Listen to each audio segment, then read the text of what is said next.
ఎన్నికలు అయిపోయాయి, ఫలితాలు వచ్చేశాయి. కాని అసలు కథ అప్పుడే మొదలవుతుంది.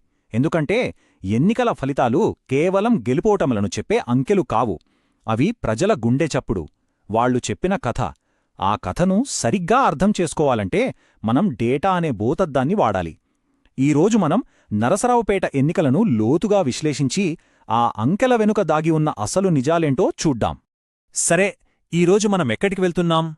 ఆంధ్రప్రదేశ్ రాజకీయాలకు గుండెకాయలాంటి పల్నాడు జిల్లాలోని నరసరావుపేట నియోజకవర్గానికి.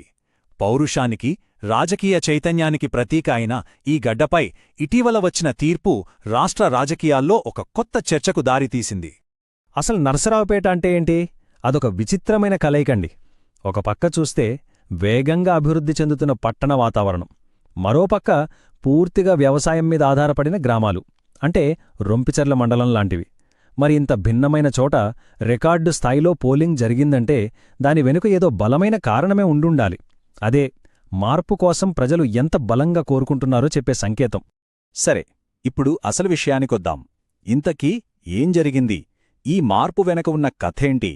దానికి సమాధానం ఈ అంకెలే చెబుతాయి. అవి చెప్పే కథేంటో శ్రద్ధగా విందాం. ఒక్కసారి ఈ నంబర్లను చూడండి. 2019లో వైసీపీకి 55.15% ఓట్లతో తిరుగులేని మెజారిటీ వచ్చింది. కాని 5 ఏళ్లు గడిచేసరికి సీన్ పూర్తిగా రివర్స్ అయిపోయింది. వారి ఓట్ల శాతం 43.67% పడిపోగా, టీడీపీ ఓట్ల శాతం 37.52% నుంచి ఏకంగా 53.98% పెరిగింది. ఇది మామూలు మార్పు కాదు. ఒక రకంగా చెప్పాలంటే రాజకీయ సునామీ. ఈ -11.5%, ఇదే మనం పట్టుకోవాల్సిన పాయింట్. రాజకీయాల్లో 1% ఓటు స్వింగ్ అయినా ప్రభుత్వాలు తలకిందులవుతాయి. అలాంటిదే ఏకంగా 11.5% ఓట్లు ఒక అధికార పార్టీ నుంచి దూరమయ్యాయంటే దాని వెనుక చాలా పెద్ద కథే నడిచిందన్నమాట. ఏంటా కథ? ప్రజల మనస్సుల్ని అంతగా మార్చేసిందేంటి? ఓకే, అంకెలు ఏం జరిగిందో చెప్పాయి. కాని ఎందుకు జరిగిందో చెప్పాలంటే మనం క్షేత్రస్థాయిలోకి వెళ్ళాలి. ప్రజల నాడిని పట్టుకోవాలి. వాళ్ల సమస్యలేంటి, వాళ్ల అసంతృప్తికి కారణాలేంటి, వాళ్ళేం కోరుకుంటున్నారు ఇప్పుడు చూద్దాం. నరసరావుపేట టౌన్లో చూస్తే యువతలో తీవ్రమైన నిరాశ. చదువులు పూర్తవుతున్నాయిగాని వాటికి తగ్గ ఉద్యోగాల్లేవు. ఇక మామూలు ప్రజల విషయానికొస్తే గుంతలు పడ్డ రోడ్లు, అప్పుడొచ్చి అప్పుడెళ్లే నీళ్లు, ఇలాంటి కనీస సౌకర్యాలకే ఇబ్బంది పడుతుంటే ఇక వాళ్ల ఓటు ఎటువైపు ఉంటుందో మనం ప్రత్యేకంగా చెప్పక్కర్లేదు.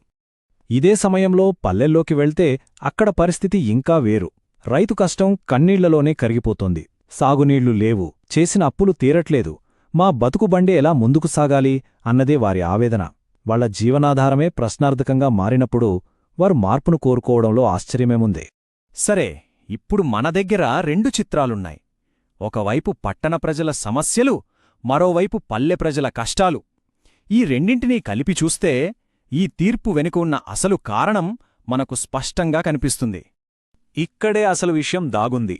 ప్రభుత్వం ఒకవైపు మేమెన్నో సంక్షేమ పథకాలిచ్చాం, ప్రజల ఖాతాల్లో నేరుగా డబ్బులు వేశామని బలంగా చెప్పింది. కాని మరోవైపు ప్రజలలో నెమ్మదిగా మొదలైన అసంతృప్తి, అంటే ఉద్యోగాలు, రోడ్లు, నీళ్లు లాంటి సమస్యలు అన్నీ కలిసి ఒక పెద్ద ప్రభుత్వ వ్యతిరేక ప్రభంజనంగా మారాయి.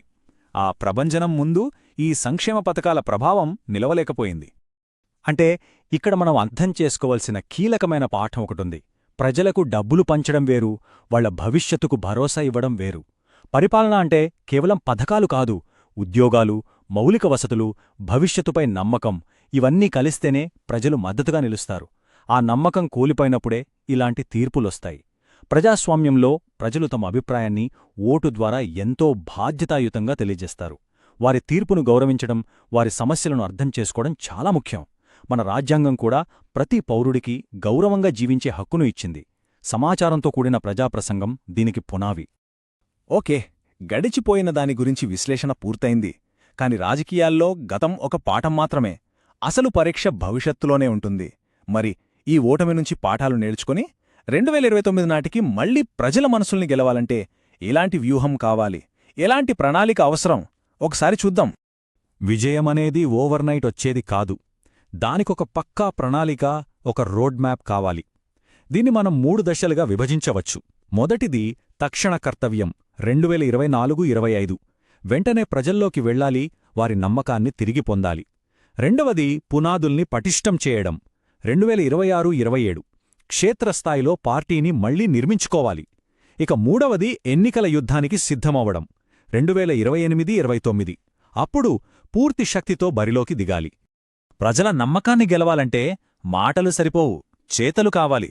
వాళ్ల జీవితాల్లో నిజమైన మార్పు తీసుకురాగల కొన్ని కీలకమైన ప్రాజెక్టులపై దృష్టి పెట్టాలి. ఉదాహరణకి వరికపుడిశల లాంటి సాగునీటి ప్రాజెక్ట్. ఇది రైతుల తలరాతను మారుస్తుంది. నరసరావుపేటలో ఒక ఇంటిగ్రేటెడ్ బస్ స్టేషన్. ఇది పట్టణ అభివృద్ధికి చిహ్నం. అలాగే పల్లె పట్టణమన్న తేడా లేకుండా రోడ్లు, ఇతర మౌలిక సదుపాయాల్ని మెరుగుపరచడం. ఇలాంటివి ప్రజల్లో ప్రత్యక్షంగా మార్పును చూపిస్తాయి. ఈ వ్యూహానికి గుండెకాయలాంటిది చతుర్ముఖ సిద్ధాంతం. అంటే 4 ముఖాల వ్యూహం. అందులో మొదటది శివతత్వం. అంటే ప్రత్యర్థులు చేసే తప్పుడు ప్రచారాన్ని, పుకార్లను నిర్దాక్షిణ్యంగా ఖండించాలి. వాటిని వాస్తవాలతో నాశనం చెయ్యాలి. రెండవది విష్ణుతత్వం. అంటే పార్టీకి ఎప్పుడూ అండగా ఉండే కోర్ ఓటర్ బేస్ను కాపాడుకోవాలి. వాళ్లకు అండగా నిలవాలి. వాళ్ల నమ్మకాన్ని నిలబెడుతూ పోషించాలి. మూడవది బ్రహ్మతత్వం. అంటే కొత్త ఆలోచనలు సృష్టించాలి. ప్రజల్లో కొత్త ఆశలు రేకెత్తించేలా, వాళ్లకు భవిష్యత్తుపై భరోసా ఇచ్చేలా కొత్త ప్రాజెక్టులు, కొత్త విజన్ను ముందుకు తీసుకురావాలి. ఇక నాలుగవది అత్యంత కీలకమైనది దుర్గాత్వం. అంటే పార్టీని ఒక కోటలా కాపాడుకోవాలి. అంతర్గత కుమ్ములాటలు, బయటి శత్రువుల కుట్రల నుంచి సంస్థను పటిష్టంగా రక్షించుకోవాలి. ఈ 4 శక్తులు కలిసినప్పుడే ఏ రాజకీయ పార్టీ అయినా పునరుజ్జీవం పొందగలదు. సో ఈ మొత్తం విశ్లేషణను మనం క్రోడీకరిస్తే ఒక విషయం స్పష్టమవుతుంది. నేటి రాజకీయాలు కేవలం ప్రసంగాలు, పాదయాత్రలతో నడవవు. ఇది పరిపాలనను ఒక డేటా ఇంజనీరింగ్ ప్రాజెక్టుగా చూడాల్సిన సమయం. ప్రజల అవసరాలేంటి, వాళ్ల సమస్యలేంటి అన్న డేటాను విశ్లేషించి దానికి తగ్గ పరిష్కారాలు రూపొందించడమే అసలైన పరిపాలన. పరిపాలనలో డేటాను వాడటం ఎంత ముఖ్యమో ఆ డేటాను బాధ్యతాయుతంగా వాడటం కూడా అంతే ముఖ్యం. ప్రజల వ్యక్తిగత సమాచారం చాలా సున్నితమైనది. భారతదేశపు కొత్త డేటా ప్రొటెక్షన్ చట్టం ప్రకారం ప్రతి పౌరుడి డేటాకు రక్షణ కల్పించాలి. వారి అనుమతి లేకుండా దాన్ని దుర్వినియోగం చేయకూడదు. ఇది కేవలం చట్టపరమైన బాధ్యతే కాదు, నైతిక బాధ్యత కూడా. ఓటమిలో కూడా ఒక అవకాశం ఉంటుంది. 2024లో వచ్చిన 43.67% ఓట్లు. దీన్ని ఓటమిగా చూడద్దు. ఇది ఒక బలమైన పునాదిగా చూడాలి. దాదాపు 44% మంది ప్రజలు ఇంకా మీతోనే ఉన్నారు. సరైన వ్యూహంతో, డేటా ఆధారిత ప్రణాళికతో ఈ పునాది మీద మళ్లీ విజయసౌధాన్ని నిర్మించవచ్చు. ఇది ఒక అపారమైన ఆస్తి.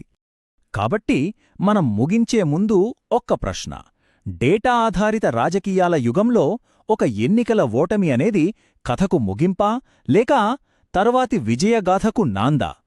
ఇది ఓటమి కాదు, తర్వాతి ప్రచారానికి ఒక ఆరంభం మాత్రమే. ఆలోచించండి. మీరు కూడా ప్రజలను కేంద్రంగా చేసుకుని పనిచేసే నాయకుడిగా ఎదగాలనుకుంటే, మీ నియోజకవర్గాన్ని అభివృద్ధి పథంలో నడిపించాలనుకుంటే blueprintstrategies.ai ని సంప్రదించండి. మా ఇమెయిల్ ఐడి mgr@blueprintstrategies.ai లేదా మా ఫోన్ నంబర్ 08042041602. రాజకీయాలకు అతీతమైన లక్ష్యం